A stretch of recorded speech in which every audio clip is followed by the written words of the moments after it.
Palembang nggak? Palembang. Banjarmasin.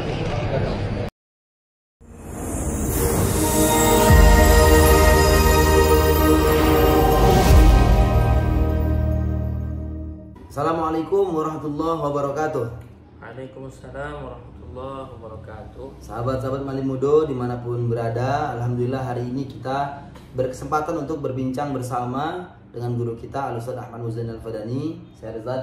Iya, alhamdulillah sehat. Alhamdulillah. Bang Beri. Mudah-mudahan Ustaz selalu sehat dan selalu bisa meladeni banyak yang pertanyaan kami. Dan sahabat, tentunya kita akan membahas masalah-masalah yang berkembang dan pasti seputar paham Ahlus Sunnah wal Jamaah serta kenegaraan kita, negara Kesatuan Republik Indonesia. Nah Ustadz, mohon izin, ini kemarin Ustadz juga udah bahas di video sebelumnya tentang tragedi pemboman acara Maulid di Pakistan. Tentu kan ini menghasilkan banyak komen netizen Ustadz, yang ada yang begini dan begitu. Tapi banyak diantaranya yang berkomen bahwa ini adalah ulah daripada kelompok-kelompok Salafi Wahabi. Jadi kira-kira menurut Ustadz, apakah memang benar faham Salafi Wahabi ini adalah gerbang pintu masuk bagi seseorang untuk bisa mendorong dia melakukan tindakan-tindakan teroris? Tentang hal ini pandangan Ustaz bagaimana Ustaz? Berbicara soal teror ya. Teror itu kan sederhananya adalah tindakan untuk menciptakan ketakutan. Ketakutan baik di sebuah kelompok atau di sebuah negara begitu. Itu kan secara sederhana. Dan apabila kita berbicara soal aliran Salafi Wahabi yang memang hari ini telah banyak meluluh lantahkan negara-negara Timur Tengah kan, termasuk juga kemarin kejadian saat acara Maulid Nabi, kemudian ada pengeboman, disinyalir bahwa ini adalah gerakan-gerakan Islam garis keras atau Salafi Wahabi, sehingga kalau tidak salah saya sampai menewaskan sekitar 52 orang yang pastinya mereka juga beragama Islam. Tetapi kalau kita berbicara soal Wahabi, kita kembalikan kepada sejarah Islam, kita akan ingat dengan kelompok yang disebut dengan kelompok Khawarij, yang juga memang sejak zamannya sahabat mereka membuat itu tindakan-tindakan untuk menciptakan ketakutan, seperti pembunuhannya Sayyidina Ali bin Abi Thalib yang dibunuh oleh orang yang secara ibadah sangat kuat ibadah, bahkan dia adalah seorang penghafal Quran, dikenal rajin sholat tahajudnya, tetapi salah di dalam memahami ideologi, memaksakan pendapat. Nah ini yang sebenarnya bahaya. Bahayanya itu apa? Ketika seseorang memaksakan pendapat dia kepada orang lain, tidak bisa menerima perbedaan. Jadi ini kesalahan fatal awalnya Wahabi itu, bahwa mereka selalu memaksakan apa yang menjadi pendapat mereka, dan kemudian tidak bisa menerima apa yang menjadi perbedaan, kan? Makanya mereka sangat jauh berbeda dengan Ahlus Sunnah wal Jamaah. Kalau Ahlus Sunnah wal Jamaah itu kan biasa dengan perbedaan. Betul. Kita tahu bahwa Imam Syafi'i itu adalah muridnya Imam Malik, tetapi di dalam banyak pendapat itu sering terjadi perbedaan. Begitu juga antara Imam Ahmad bin Hambal dengan gurunya Imam Syafi'i. Dalam banyak permasalahan mereka sering sekali terjadi perbedaan pendapat, sering terjadi dialog-dialog dalam hal-hal beda pendapat. Tetapi Imam Syafi'i selalu memuji murid-muridnya Imam Ahmad bin Hambal. Dan Imam Syafi'i juga walaupun sering terjadi perbedaan dengan gurunya Imam Malik, juga saling puji memuji juga. Bahkan dalam satu riwayat kan dijelaskan ketika Imam Syafi'i berziarah ke makomnya Imam Abu Hanifah dengan beberapa muridnya, Kan banyak tuh perbedaan antara Imam Abu Hanifah dengan Imam Syafi'i, kan banyak sekali perbedaan. Ketika beliau berziarah ke makamnya Imam Abu Hanifah, beberapa hari saat sholat subuh, Imam Syafi'i itu tidak pernah membaca doa kunut, nggak pernah. Jadi meninggalkan doa kunut. Setelah pulang kemudian ditanya oleh murid-murid Imam Syafi'i, kenapa Imam Syafi'i tidak membaca doa kunut? Kata Imam Syafi'i, karena menghargai ulama yang sedang diziarahi. Padahal ulama tadi pun sudah wafat juga. Ya. Jadi menghargai ini luar biasanya Ahlus Sunnah wal Jamaah. Itu sangat berbeda dengan Salafi Wahabi tadi. Nah, mungkin yang terjadi di Pakistan itu ya. Tapi saya berharap dan selalu berdoa jangan sampai terjadi di Indonesia. Tetapi harus ada langkah-langkah yang kita antisipasi. Ya mengantisipasi gerakan-gerakan Salafi Wahabi ini. Ya mungkin dulunya berawal dari kajian-kajian.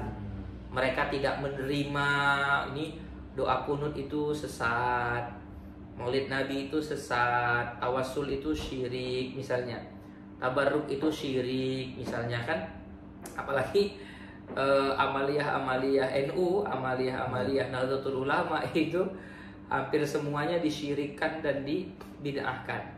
Nah, ini awal mulanya. Berarti awal mula itu masuk doktrin bahwa selain paham ia adalah salah. Iya, adalah salah. Sesat.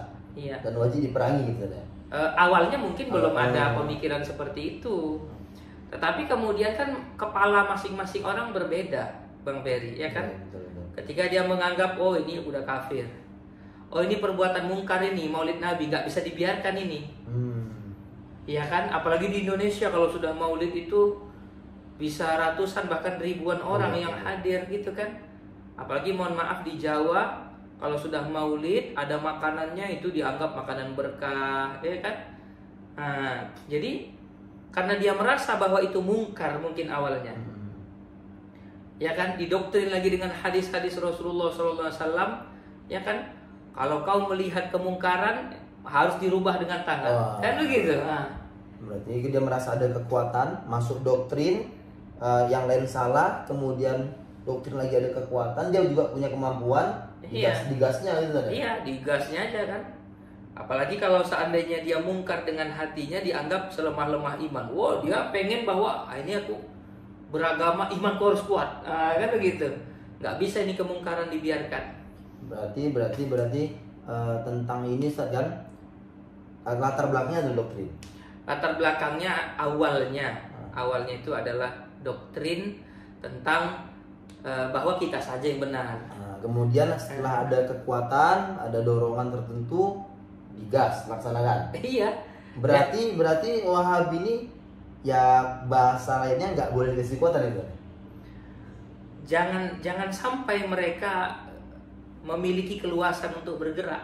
Makanya saya dalam pengajian sering saya sampaikan bahwa kalau ada calon-calon legislatif kah, calon bupati kah, calon gubernur kah, gitu, yang misalnya calon legislatif, oh ini rajin sholat, ya kan, ini rajin ibadah, rajin ke masjid, lihat dulu. Nah, hari ini tidak hanya itu saja penilaiannya, kan beberapa kali saya sampaikan, lihat dulu, nah, lihat celananya cingkrang atau enggak, lihat penampilannya. Kadang-kadang ini mohon maaf, Salafi Wahabi ini kan jarang mau pakai peci ya. Iya betul. Nah, kadang-kadang terbuka. Terus identiknya dengan ini ya. Iya, identiknya dengan jidat hitam begitu ya. Walaupun saya tidak bisa menyalahkan secara penuh. Kadang-kadang kan ada orang yang kulitnya itu sensitif ya. Tergesek sedikit kemudian hitam. Secara penuh saya tidak bisa. Tetapi sering saya ingatkan, kalau seandainya Bapak Ibu tidak bisa mengidentifikasi bahwa ini berpaham Salafi Wahabi, tanyakan ke yang tahu. Tanyakan ke yang tahu.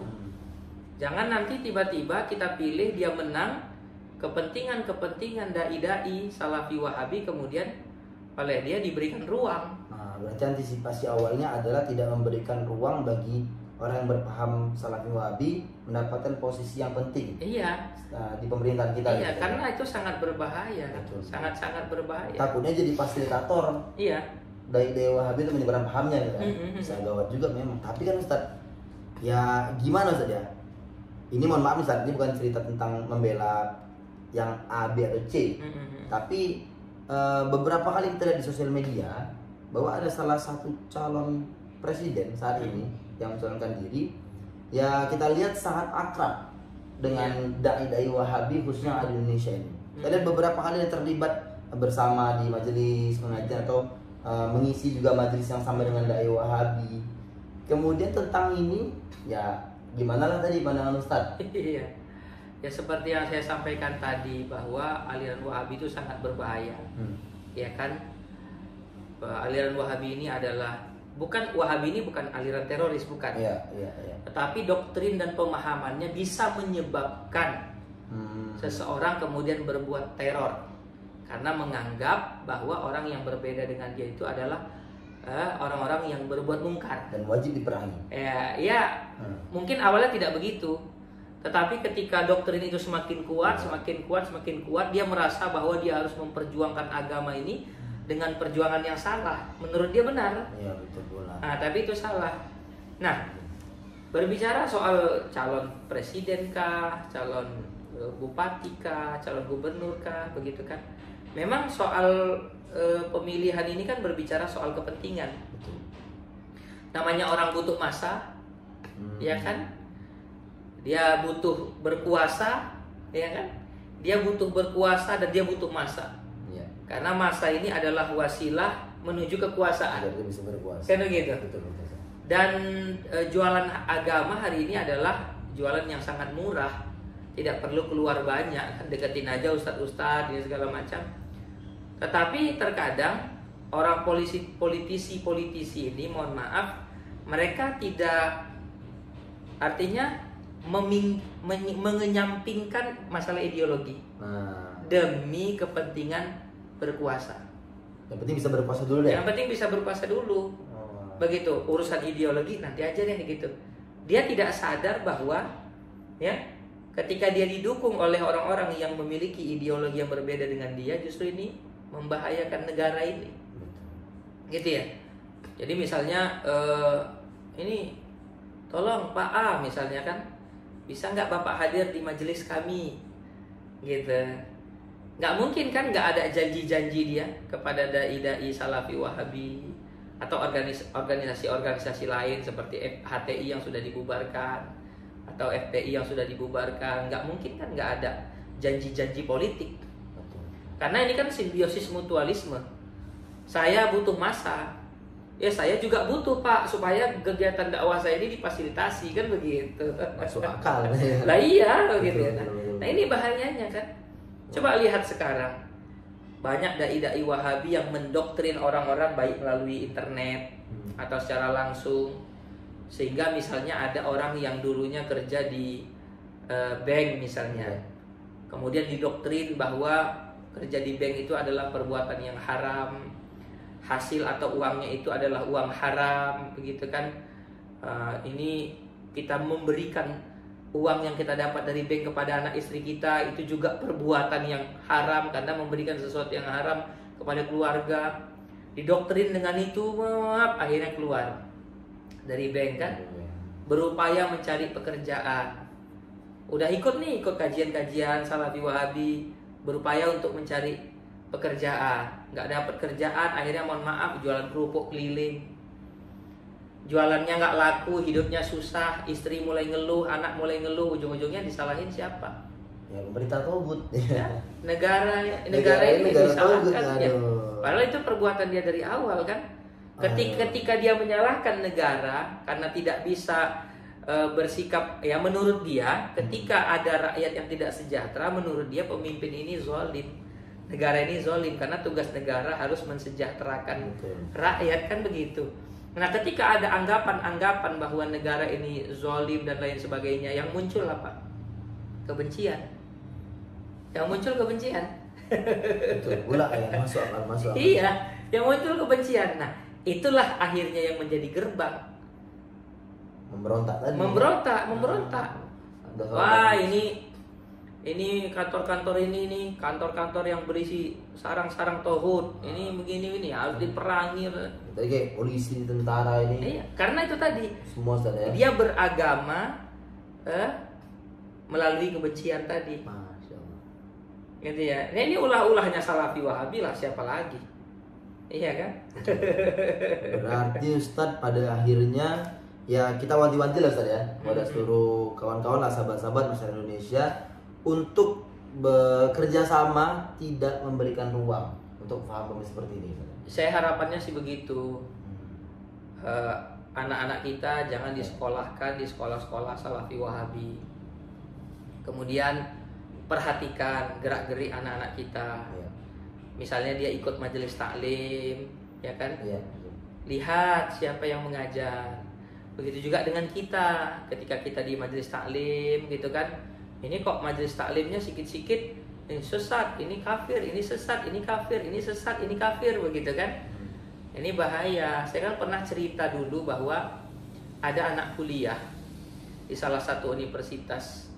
Dia mengikuti kajian Salafi Wahabi. Dia rumahnya nggak di Medan, rumahnya kalau tidak salah saya di daerah Labuhan Batu Utara, Kabupaten Labuhan Batu Utara kan, sekitar berapa jam dari Medan ya? 5-6 jam ya sekarang ya. Nah setelah dia ikut kajian itu, dia pulang ke rumah, dia melihat orang tuanya, namanya orang kampung biasa taklim tahlil kan, biasa yasinan, di kampungnya biasa acara maulid nabi gitu. Nah dia melihat kegiatan-kegiatan orang tuanya itu, kemudian dia menuduh orang tuanya telah tersesat. Dan apa yang selama ini mama dan ayah ajarkan sama kami itu ternyata itu sesat semua. Jadi dia sampai berani menuduh orang tuanya sesat gara-gara itu, gitu kan? Tapi karena ada perlawanan dari pihak keluarga, akhirnya anak ini keluar dari rumah dan tidak kembali lagi ke rumah. Nah, tapi sekarang saya tidak tahu ya, itu kejadian sudah beberapa tahun yang lalu. Saya tidak tahu apakah dia pulang atau tidak, gitu ya. Sekarang ya. Makanya itu tadi saya bilang, tolong dalam memilih pemimpin, tolong dalam memasukkan anak kita ke sekolah, tolong dalam memilih kajian, lihat dulu. Lihat dulu, ya. Saya mohon maaf, saya tidak punya kepentingan apa-apa. Ini mungkin Bang Ferry tahu lah dari sejak zaman dulu kan. Kita memang dalam masalah-masalah seperti ini memang kita sudah siap begitu. Mudah-mudahan kita siap. Betul. Siap zahiran wa batinan, kita siap. Ya kan, hal-hal pengajian-pengajian Wahabi memang sering kita ajak untuk dialog kan. Orang-orang yang dulunya Salafi Wahabi, HTI kah apa segala macam, sering kita ajak dialog, kita berupaya menyadarkan mereka bahwa negara ini sudah aman dan damai. Jangan sampai masuknya kalian, ya kan, dan kalian yang ada di pikiran kalian ini tentang budaya Nusantara, tentang Islam di Nusantara, itu nggak ada cocoknya bagi mereka, ya kan? Wayang itu diharamkan, jangankan wayang, hormat bendera saja haramkan begitu dan lain. Jadi mereka tidak pernah cocok dengan budaya Nusantara dan Islam yang sudah mengakar di Nusantara ini. Nah, kalian itu pendatang. Paham kalian itu paham pendatang. Tolong hargai ya apa yang sudah mengakar di negara Kesatuan Republik Indonesia ini, ya kan? Kalau kalian tidak sepakat dengan paham-paham yang sudah mengakar di Indonesia ini, silakan cari negara lain saja. Betul. Misalnya ke Arab Saudi kah atau kemana, silakan. Gak usah di sini. Ini negara sudah damai, sudah tentram, sudah aman, gitu. Jangan buat rusuh di sini. Betul. Gitu. Terima kasih Ustadz pencerahannya. Tadi benar-benar banyak yang masuk akal tadi menurut saya. Dan memang pada akhirnya sahabat-sahabat sekalian, dari apa yang disampaikan Ustadz tadi, ya marilah kita sama-sama nih kita jaga keutuhan, ketentraman, kenyaman bangsa kita ini, keberagaman kita, keagamaan kita juga dengan mewujudkan Islam yang rahmatan lil alamin tentunya Ustaz ya. Yeah. Dan kemudian juga kita semua sama-sama kompak nih di tahun politik nanti, tidak kita kasih ruang di tingkatan manapun bagi orang-orang yang berpaham Salafi Wahabi dan juga yang berafiliasi dengan paham Wahabi, gitu Ustaz ya. Iya. Mudah-mudahan agama kita, negara kita dijaga oleh Allah Subhanahu wa taala, dan tentunya ustaz kita juga disehatkan oleh Allah untuk bisa terus berjuang memperjuangkan paham Ahlussunnah wal Jamaah. Terima kasih Ustaz waktunya. Ya, sama-sama. Assalamualaikum warahmatullahi wabarakatuh. Ustaz.